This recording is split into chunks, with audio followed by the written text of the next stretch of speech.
नमस्कार, न्यूज 21 देख रहे हैं आप और मैं हूं आपके साथ अखिल। राजस्थान में शिक्षा के अधिकार यानी कि आरटीई के तहत निजी स्कूलों में बच्चों के निःशुल्क प्रवेश को लेकर सरकार के दावों और जमीनी हकीकत में बड़ा अंतर सामने आया है। राज्य सरकार जहां शैक्षणिक सत्र 2025-26 के लिए 3.08 लाख बच्चों को प्रवेश मिलने का दावा कर रही है, वहीं हजारों अभिभावक अपने बच्चों के दाखिले के लिए निजी स्कूलों में चक्कर काटने को मजबूर है।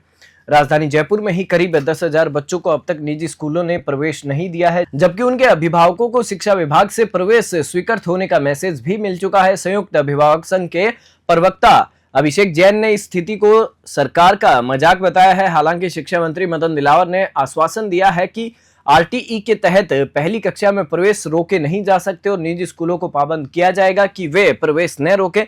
वास्तविक स्थिति यह है कि शैक्षणिक सत्र 2025-26 के लिए राज्य के 34,799 गैर सरकारी स्कूलों में 3 लाख से अधिक छात्रों के चयन का दावा किया गया है, जिनमें 1.61 लाख बालक और 1.46 लाख बालिकाएं और 7 थर्ड जेंडर बच्चे शामिल हैं। पहली कक्षा के लिए करीब 1.5 लाख बच्चों के चयन की बात की गई है, लेकिन चयनित बच्चों में से बड़ी संख्या में स्कूलों ने अब तक प्रवेश नहीं दिया है, जिससे बच्चे बिना पढ़ाई के घर बैठे हैं। उदाहरण के तौर पर निजामुद्दीन के बेटे रिजानुद्दीन खान को शिक्षा विभाग की लॉटरी में तीसरा स्थान मिला और प्रवेश स्वीकृत होने का मैसेज भी आया, लेकिन स्कूल ने दाखिला नहीं दिया। संदीप शर्मा की बेटी आव्या शर्मा को 173वां नंबर मिला और प्रवेश का मैसेज भी आया, लेकिन स्कूल ने प्रवेश से इनकार कर दिया। वहीं प्रिंस शर्मा की बेटी चारिल शर्मा को 32वां नंबर मिला, लेकिन स्कूल से सिर्फ इनकार ही मिला है। इसके अलावा अजय हल्देनिया के बेटे प्रियांश को ओटीएस चौराहे के पास एक स्कूल में चयनित दिखाया गया, लेकिन स्कूल ने पहली कक्षा में दाखिले से मना कर दिया है। यह स्थिति आरटीई कानून के तहत बच्चों को मिलने वाले शिक्षा के अधिकार पर बड़ा सवाल खड़ा करती है। जयपुर शहर के झालना, सांगानेर, सीसकी, मालवीय नगर जैसे इलाकों के निजी स्कूलों ने आरटीई के तहत पहली कक्षा में प्रवेश देने से साफ इनकार कर दिया है। अभिभावकों को न तो स्कूलों में कोई जवाब मिल रहा है और न ही शिक्षा विभाग से कोई समाधान। दरअसल शिक्षा विभाग और निजी स्कूलों के बीच फीस भुगतान को लेकर विवाद कोर्ट तक पहुंच चुका है। विभाग ने भी इस मुद्दे पर जिम्मेदारी से पल्ला झाड़ लिया है और प्रवेश न देने वाले स्कूलों पर कोई कार्रवाई नहीं की जा रही है। क्या सरकार इस मुद्दे पर सक्रिय होकर अभिभावकों को राहत दे पाएगी, ये तो आने वाला वक्त ही बताएगा। जयपुर से विशेष रिपोर्ट। नमस्कार, मेरा नाम रवि प्रकाश है और मेरे बेटे का नाम प्रियांश हल्दुनिया है। इसका सिलेक्शन आरटीई के थ्रू विद्याश्रम स्कूल के अंदर हो गया है, जो कि फर्स्ट क्लास के अंदर। विद्याश्रम स्कूल वालों के पास मैं इनका एडमिशन लेने के लिए गया तो उन्होंने बोला अभी कोई एडमिशन ले नहीं रहे हैं फर्स्ट क्लास के, जबकि इसकी सेम ब्रांच के अंदर प्रताप नगर के अंदर फर्स्ट क्लास के बच्चों को 17 बच्चों का एडमिशन दिया है इन्होंने। और उसका सारा मेरे पास डाटा पड़ा है, ये देखो। उन 17 बच्चों का एडमिशन ले लिया और ये ब्रांच बना कर ही लेने के लिए बोलते कोर्ट का कोई निर्णय आएगा। बैंक स्कूल वालों ने, कोर्ट ने हमारे पहले के पैसे क्लियर नहीं करे हैं। मैं ये पूछना चाहता हूँ, जब आपको आरटीई के थ्रू हमारे बच्चों को एडमिशन नहीं देना था तो आपने हमसे फॉर्म क्यों भरवाए? और फॉर्म भरने के बाद हमारे डॉक्यूमेंट्स वेरिफिकेशन किया, अप्रूव कर दिया आपने। उसके बाद में अपने बच्चों को लेके गया तो वहाँ पे मना कर रहे हैं कि फर्स्ट क्लास से लेंगे नहीं बच्चों को, जबकि गवर्नमेंट के नॉर्म्स के अंदर है। मेरे बच्चे का पिछले 1.5 महीने से पढ़ाई खराब हो रही है और मेरी इतनी अच्छी स्थिति नहीं है कि मैं बच्चों को निजी स्कूल में पढ़ा सकूँ। कृपया करके मेरे बच्चे का एडमिशन करें आप विद्याश्रम के अंदर, नहीं तो मेरे बच्चे का 1 साल खराब हो जाएगा।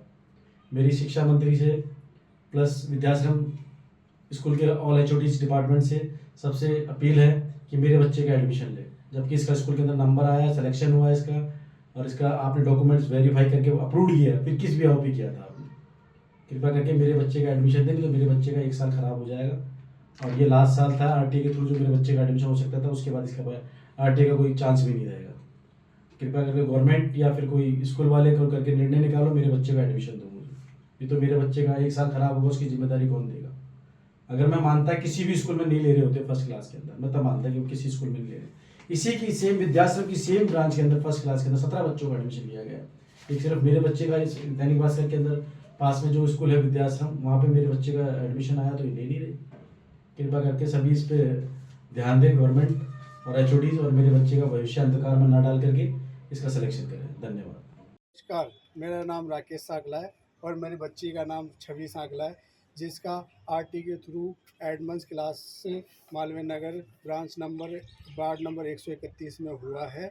और इसका एडमिशन लेने से मना कर रहे हैं स्कूल वाले, क्योंकि और उसको एडमिशन नहीं लेना था तो मुझसे ना टीसी क्यों निकलवाई? ये देखो मेरी टीसी निकलवाई हुई है और इनको एडमिशन ही नहीं लेना था तो मेरा फॉर्म क्यों जमा करा।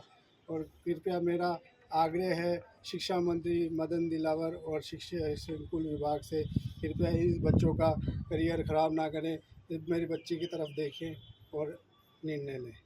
धन्यवाद। और मेरे बेटे का नाम तनुश्री कोटे है। इसका एडमिशन आरटी के थ्रू है, एडमिशन स्कूल में हुआ है, लेकिन स्कूल वाले इसका एडमिशन ले नहीं रहे हैं। तो मैं रिक्वेस्ट करती हूँ शिक्षा मंत्री मदन दिलावर से, बाकी सभी स्कूल विभागों से कि अगर किसी बच्चे को अपना भविष्य उज्जवल बनाने का मौका मिला है तो कृपया उसकी हेल्प करें, उसको आगे बढ़ने में, और उसे ना ही तो रोकें। तो यही मेरी रिक्वेस्ट है। Thank you. सुनीता है और मेरी बेटी का नाम परी वर्मा है। इसका मालवीय कॉन्वेंट में एडमिशन हो गया है पर वो मालवीय कॉन्वेंट वाले ले नहीं रहे हैं। और मेरी रिक्वेस्ट ये है कि मंत्री जी को कि मेरी बेटी का एडमिशन के लिए वो